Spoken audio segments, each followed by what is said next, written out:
Je suis transféré dans un centre de rétention. C'est un sous-sol horrible où on est entassé.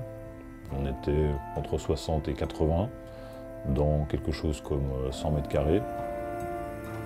Je m'appelle Mathias Echen, je suis rentré d'Asie il y a à peu près 1 an, après avoir passé 3 ans, 3 mois et 3 semaines en prison. En parallèle à mon activité de finance, avec ma femme qui était en train de devenir décoratrice d'intérieur, on a commencé à réfléchir à monter des projets immobiliers. Et à notre 3e voyage à Bali, au début de l'année 2006, on est tombé amoureux de l'île. Pourquoi ne pas aller s'y installer et construire des maisons?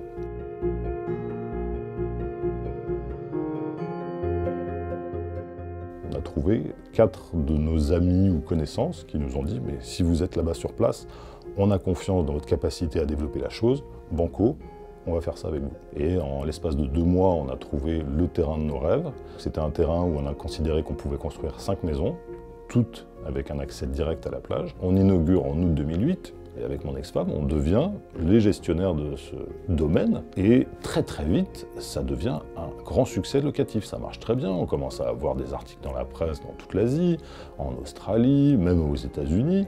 Mais l'année 2011, c'est une année où on aura organisé 83 mariages. C'est l'année aussi où je rencontre un milliardaire anglais qui décide d'acheter ma maison. Et l'avocat qui suit mes affaires là-bas, un jour m'appelle, enfin donc 2 jours après que j'ai signé cette promesse de vente, en me disant « Mathias, on a un problème, ton permis de construire, il n'est pas valide ». Pendant cette année-là, mes associés régulièrement me disent « Mais Mathias, tu m'avais dit que tu avais vendu ta maison, est-ce que la vente est passée? Qu'est-ce qui se passe? Tu nous as vendu des maisons qui n'ont pas de valeur, qui ont des problèmes de permis de construire, il faut que tu résolves ça très très vite ». Le temps passe, je finis par résoudre ce problème de permis de construire, je paye de ma poche le bakshish nécessaire, je vends ma maison avec un permis de construire en bonne et due forme. Donc pour moi, l'affaire est terminée. Et en fait, c'est pas du tout ce qui se passe. C'est le ciel qui nous tombe sur la tête, exactement à ce moment-là.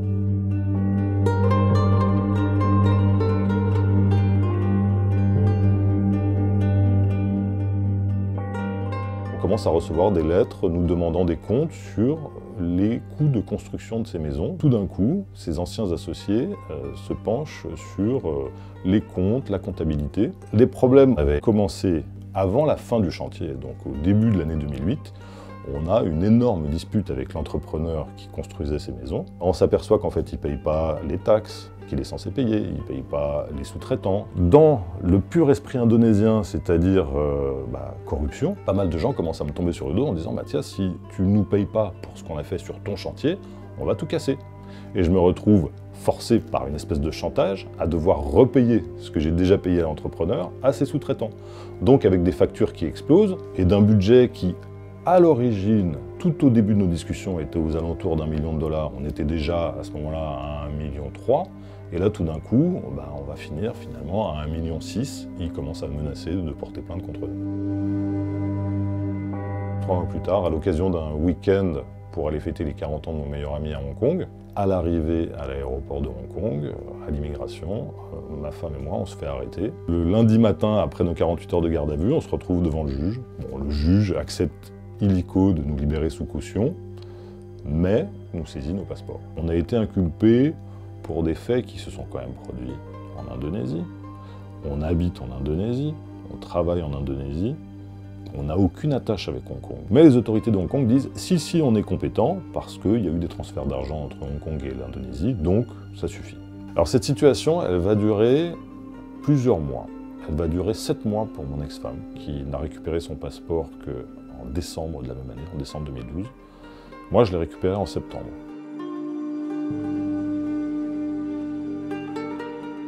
On sait que la justice française n'extrade pas ses ressortissants.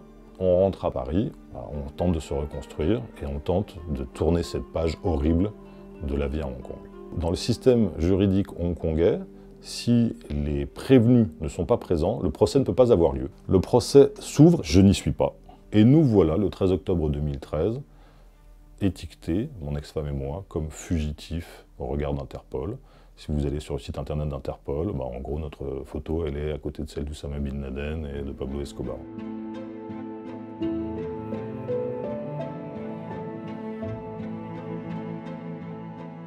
On est allé voir des juristes et des avocats qui nous ont dit « tant que vous ne quittez pas le territoire français, rien ne peut vous arriver ».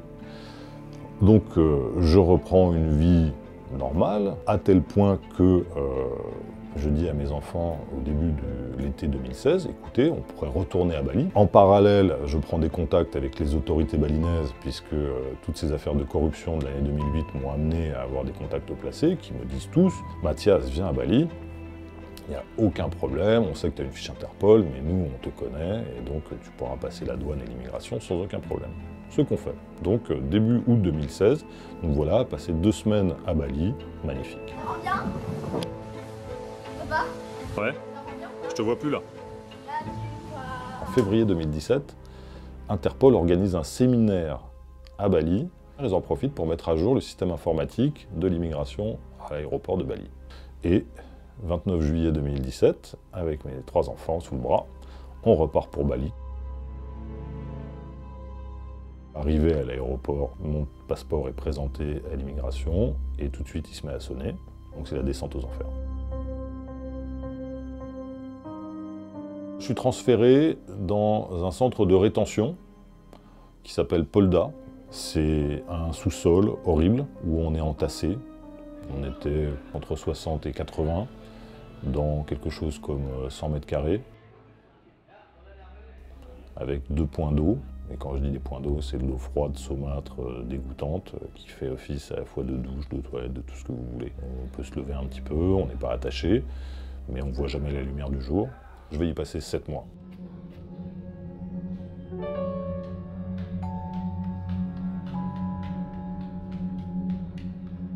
Au mois de mars 2018, tout d'un coup, on vient me chercher, on me dit tu pars à la prison de Kerobokan. Je me retrouve dans un monde que je ne connais pas du tout. J'arrive là-bas, j'ai 47 ans. La moyenne d'âge dans ces centres de rétention, dans ces prisons, c'est quoi? C'est 25 ans. Donc tout de suite, je suis étiqueté le vieux, l'étranger, et des relations très cordiales dès le départ s'établissent avec tous les détenus. Il y a aussi une violence très forte, et de la part des gardiens.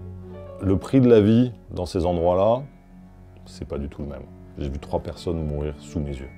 Oui, j'ai vu des gens se taper, j'ai vu des gens se menacer, j'ai vu des choses qui pouvaient être utilisées comme des armes. C'est vraiment le côté mental qui est extrêmement difficile, dans le sens où je n'en vois pas le bout. J'en peux plus, je veux rentrer. Donc je vais faire une grève de la faim. Je suis toujours en train de mourir à petit feu. J'ai entamé il y a maintenant 10 jours une grève de la faim. J'ai perdu 7 kilos, j'ai des nausées et des vertiges en permanence et des douleurs articulaires terribles. Mais je n'ai pas l'intention de lâcher. La situation est trop injuste. Mon but, c'est pas de mourir. Mon but, c'est de montrer au reste du monde que trop c'est trop, que tout ça c'est une histoire complètement injuste, cousue de fil blanc et qui ne parle que d'argent, qui ne parle pas de crime. Et donc ça suffit. Je vais perdre 27 kilos, je ne vais plus pouvoir tenir debout. Au bout de 3 mois, je ne vois plus qu'en noir et blanc avec un champ de vision qui s'arrête à 50 cm. J'ai des syncopes régulièrement, je dors entre 14 et 16 heures par jour. Je suis en permanence allongé. J'ai des hallucinations évidemment. J'ai mon corps qui devient méconnaissable.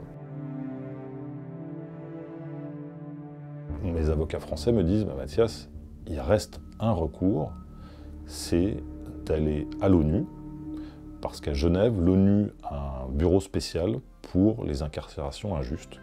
Et là, fin août, mes avocats en France me disent Mathias, on a une très très bonne nouvelle, l'ONU va rendre son rapport et ils vont imposer à l'Indonésie de te libérer sans délai. Prépare-toi, tu vas rentrer.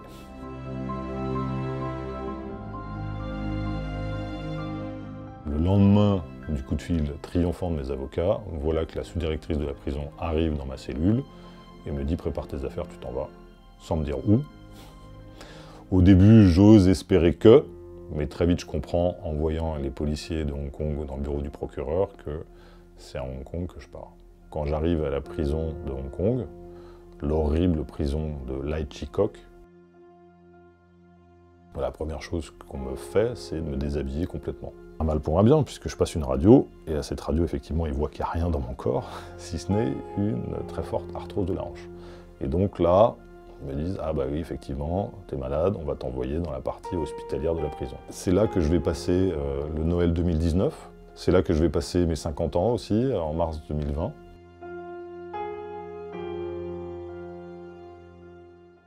Et je suis au bout du monde, je suis au fond d'un trou, avec aucune possibilité de communiquer. Je comprends aussi que je vais devoir assister à mon procès pénal et que voilà, on va arriver à l'épilogue de toute cette histoire. Le 23 novembre 2020, le procès s'ouvre. C'est un procès fleuve avec une vingtaine de témoins. Mais c'est là que vont commencer à défiler à la barre tous ces gens qui donc expriment qu'ils ne sont pas assez gagnés d'argent en faisant des affaires avec moi.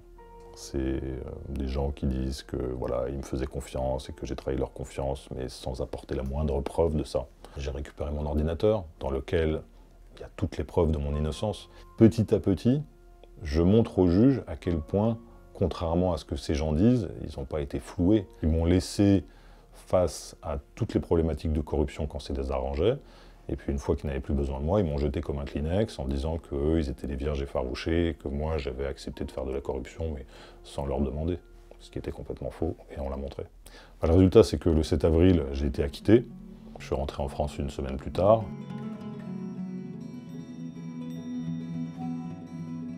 Il y a des séquelles qui ne s'effaceront qu'avec les années. J'espère d'ailleurs qu'elles s'effaceront. Mais mes enfants, je les ai retrouvés, 2 sur 3 étaient déscolarisés, avec des problèmes psychologiques terribles.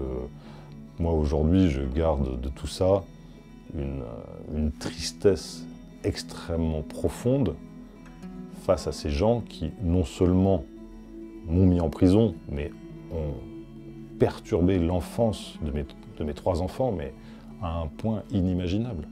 Ils les ont séparés de leurs parents, tout ça pour une histoire d'argent, qui à la fin du compte, en plus, était complètement cousu de fil blanc. C'est monstrueux.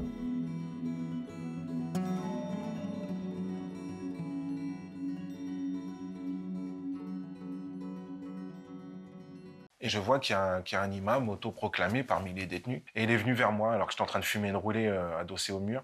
Et il m'a dit « Mon frère, ça va ?» Je lui ai dit « Oui, ça va. » Il me dit « Tu t'appelles comment ?» Je lui ai dit « Je m'appelle Karim. » Il m'a dit « T'es musulman ?» Ton devoir de musulman, c'est de protéger l'islam. Comment? En tuant les mécréants partout où tu les trouveras.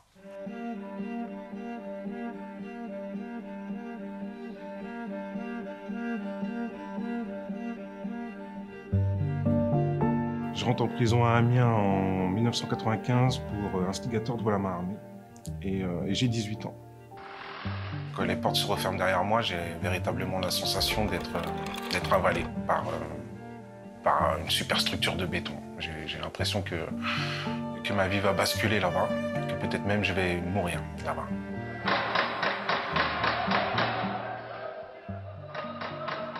C'est des odeurs, c'est des bruits métalliques, c'est beaucoup de sécurité, beaucoup de surveillants, beaucoup de regards, des caméras, des barbelés, des portes, des grilles, des couloirs.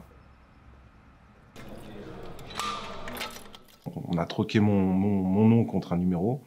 À partir de là, j'ai eu l'impression d'être un animal. Ouais. Quel numéro ? 2336.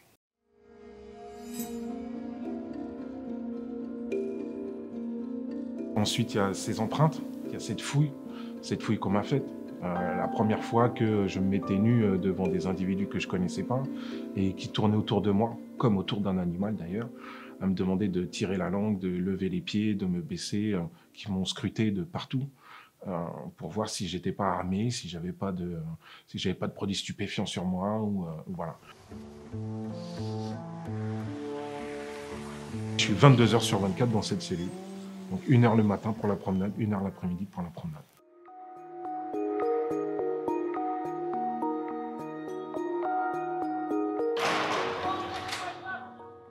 Dans la promenade, je me suis mis contre le mur et j'ai observé. Et j'ai regardé les groupes fonctionner en me disant mais auxquels je vais appartenir.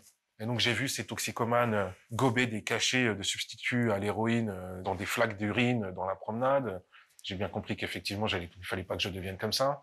J'ai vu des jeunes jouer au foot, être des sportifs, etc. Mais en même temps, dealer, faire preuve de violence à 10, à sauter sur la tête de quelqu'un. J'ai compris que bon, j'allais certainement peut-être faire partir de ce groupe. Et puis j'ai vu un groupe d'individus qui priaient dans la promenade. Allahu Akbar. Allahu Akbar. Je pense que la religion, pour moi, peut être le dernier rempart à ma violence. frères, s'il vous plaît, on s'installe. Et je vois qu'il y a un imam autoproclamé parmi les détenus qui conduit la prière autour duquel tout le monde se tourne, tout le monde discute. Il a une emprise certaine finalement, mais bienveillante. Je vois pas de violence dans ce groupe. Et il est venu vers moi alors que j'étais en train de fumer une roulée adossée au mur. Et il m'a dit mon frère, ça va? Je lui ai dit oui, ça va. Il me dit tu t'appelles comment? Je lui ai dit je m'appelle Karim. Il me dit t'es musulman? Je lui ai dit non, pas encore, mais j'aimerais bien. Il me dit ben y a pas de problème, ça s'apprend.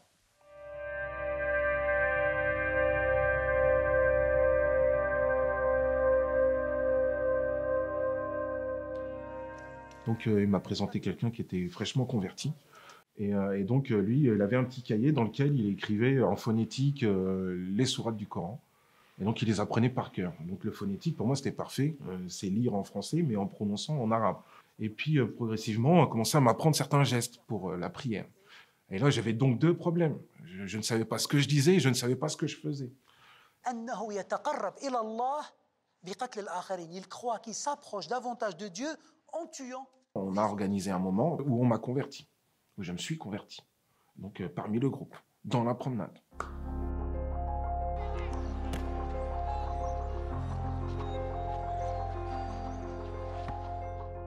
Donc en fait, au début, c'est plutôt une hygiène de vie. C'est une habitude à prendre. C'est le régime alimentaire. C'est la façon de considérer les autres, les mécréants. Donc le mécréant, c'est soit on essaie de le convertir, soit on l'évite. Donc voilà, tu ne peux pas le convertir, ben laisse tomber, écarte-toi de lui. C'est le diable.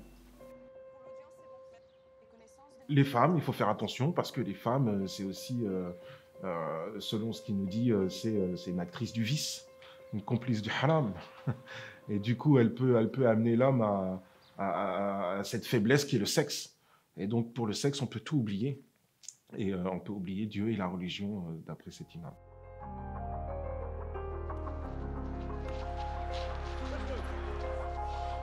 Dans ce groupe, bah voilà, le groupe, il a évolué. Dans un groupe de 15 que je suis arrivé, la semaine d'après, on était 20, puis la semaine d'après, 30.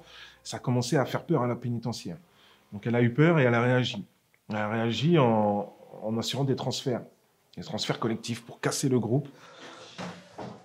Et là, l'imam autoproclamé est venu me voir, et là, cette fois-ci, avec un regard que je n'avais jamais vu auparavant, avec une posture que je n'avais jamais vue auparavant.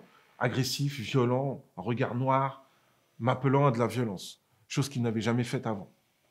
En me disant, écoute Karim, maintenant tu es musulman, ton devoir de musulman, c'est de protéger l'islam. Comment? En tuant les mécréants partout où tu les trouveras. C'est ça ton devoir de musulman. Alors, on va être transféré, peut-être toi, peut-être moi, et il faut absolument qu'on reste en contact. Tu restes en contact avec la personne que je t'ai donnée, et quand tu sortiras, il faudra aller t'entraîner. Je connais des gens pour ça. Et tu iras t'entraîner au Pakistan ou ailleurs, et ensuite, tu iras faire le djihad. Allahu Akbar, Allahu Akbar.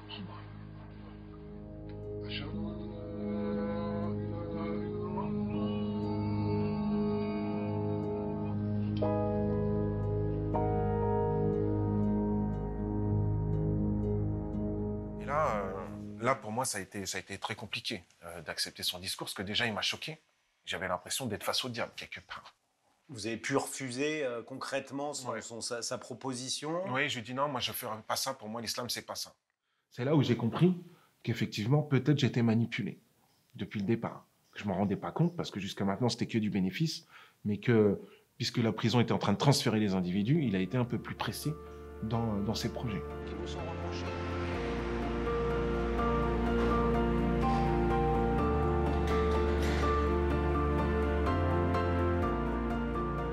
À partir du moment où j'ai cassé avec lui, c'est terminé, je ne faisais plus partie du groupe, et 2 ou 3 jours après, il a été transféré.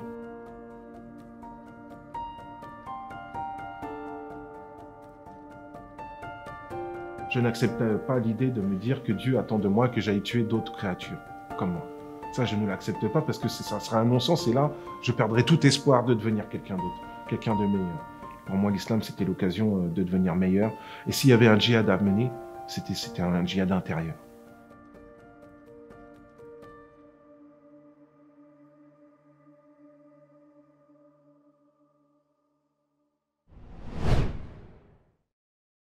Ils se sont fait tirer dessus par les Miradors, c'était du tir au pigeon. Hein. Tout le monde a été blessé, moi j'ai pris une balle dans l'épaule. Il est mort là, quand je l'ai soulevé, Jean-Louis, à ce moment-là.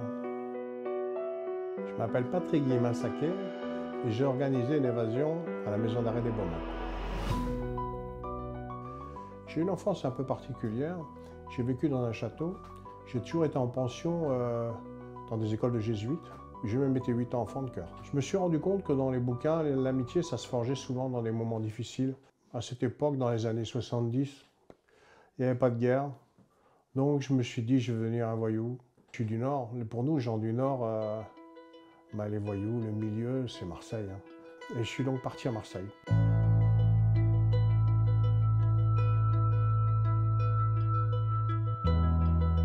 D'abord, il fallait que je sache si j'étais capable de faire ce que je voulais faire. Je me suis débrouillé pour avoir une arme. Et j'ai braqué une banque et malheureusement, ça a marché. J'ai pris à l'époque, si je me souviens bien, 20 ou 30 millions, c'est-à-dire 30 ou 45 000 euros de maintenant. Et je suis ressorti sans problème, je suis reparti avec mon vélo, pas de problème.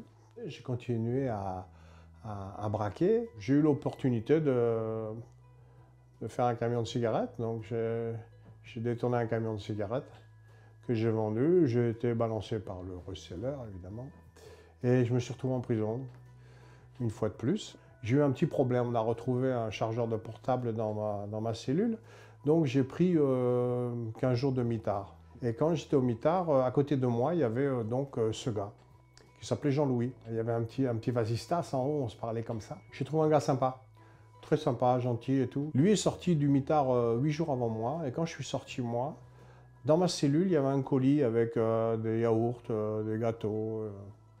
C'est gentil. J'ai demandé qui m'avait donné ça. Au début, le surveillant n'a pas voulu me le dire, et finalement, il me l'a dit, c'est Jean-Louis. Alors, j'ai croisé Jean-Louis dans le couloir, et je lui ai dit, tu sais, Jean-Louis, ça m'a touché ce que tu as fait. Je le fais plus, parce que maintenant, je vais avoir mes cantines. Mais par contre, si jamais un jour tu as un problème, Jean-Louis, je suis là. Quelques temps plus tard, j'ai eu une opportunité pour sortir. Et j'ai eu une permission que je n'aurais jamais dû avoir. Évidemment, je ne suis pas rentré parce que je n'allais pas me remettre dans la gueule du loup. J'étais sur Marseille pour aller chercher des faux papiers, je ne sais plus quoi. Dans la rue, je suis tombé sur quelqu'un qui avait été en cellule avec Jean-Louis. Et je lui ai demandé des nouvelles de Jean-Louis. Je lui ai dit, écoute, dis-lui qu'il m'appelle ce soir, je te donne mon numéro de téléphone. Et quand Jean-Louis m'a appelé, je lui ai dit, au fait, tu as besoin de quelque chose, Jean-Louis? Il m'a dit, non, ça va, ça va. Bon, ça va. Et puis, un quart d'heure plus tard, il m'a rappelé, il m'a dit, en vérité, Patrick, j'ai besoin de quelque chose, mais tu peux me dire non, hein. Je veux me sauver. Je veux m'évader.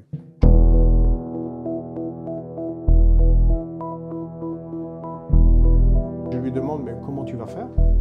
Il m'a dit, il y a deux solutions. Je feins une maladie et puis je pourrais être transféré à l'hôpital des Baumettes qui est juste à côté, ou alors louer un pigeon. Je n'avais pas compris louer un pigeon. Prépare tout, j'ai dit. Et quand tu es prêt, tu me le dis. Et je suis reparti dans le Nord. Moi. 8 jours après, il m'a dit, écoute, j'ai tout. J'ai les planques, les armes, les voitures volées, les gens pour le faire avec toi. Et puis l'endroit où louer l'hélicoptère. Et c'est là que j'ai compris que louer un pigeon, c'était louer un hélicoptère. J'étais un petit peu en cavale et j'avais récupéré ma femme et mes enfants, mes 2 enfants. Et donc je lui ai dit, ce que je vais faire, je vais monter à Marseille en train. Il m'a dit, il y a quelqu'un qui te récupérera à la gare. Oui, d'accord. Je suis arrivé à la gare Saint-Charles, il n'y avait personne, il n'y avait pas de planque, il n'y avait pas d'armes, il n'y avait pas de voiture, il n'y avait rien finalement. L'endroit où il parlait de louer un hélicoptère, ça se faisait plus depuis 2 ans. Du coup, je me suis débrouillé. Je me suis débrouillé tout seul. J'ai pris des rendez-vous pour faire des baptêmes de l'air, etc. À l'hôtel où j'étais, il y avait un restaurant en dessous. J'avais sympathisé avec le patron du restaurant qui me laissait sa voiture l'après-midi pour aller me balader avec mes enfants. Avec ça, j'ai fait mes repérages, etc. etc. J'ai été acheter des cordes, j'ai été acheter des harnais, j'ai été acheter plein de choses. J'ai trouvé une carrière dans laquelle j'ai eu pour planquer toutes ces choses-là. Donc j'arrive à l'aérodrome avec ma femme et mes enfants. On attend la personne qui doit venir avec moi, qui ne vient pas. Et à ce moment-là, il y a ma femme qui était un peu kamikaze. Hein. Elle m'a dit, moi je viens avec toi. J'ai dit, non, tu ne viens pas avec moi. Et finalement, j'étais obligé. Évidemment, je n'allais pas emmener mes enfants là-dedans quand même. Donc au pilote d'hélicoptère, je lui ai dit, mes enfants ne veulent pas venir, ils ont peur.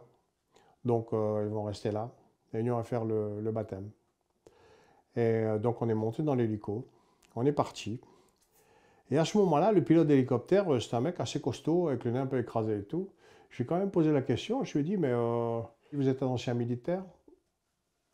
Il m'a dit, ah non, non, non, non, du tout, moi je suis anti-violent. Et à ce moment-là, ma femme m'a tapé sur l'épaule parce qu'elle avait vu la carrière en dessous. Et j'ai sorti mon arme et je l'ai braqué. Et il m'a déposé dans la carrière. J'ai été chercher mon sac. Ma femme le tenait un peu en respect. Et puis après, je suis parti. J'ai laissé ma femme là et je suis parti au Beaumet.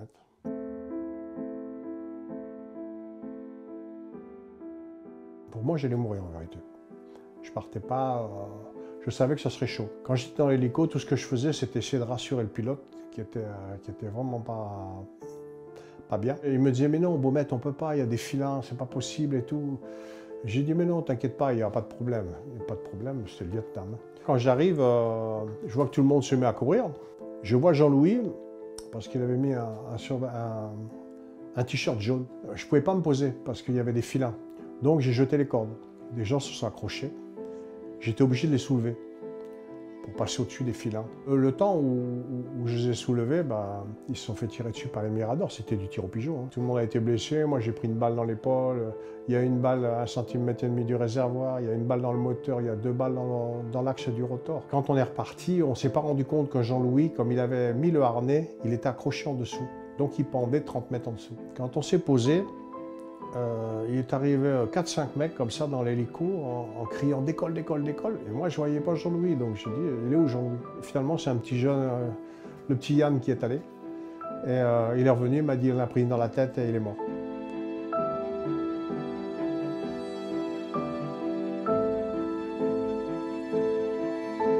Quand j'ai su que Jean-Louis était mort, ça a été un choc, mais il fallait que j'aille au bout, voilà, c'était tout.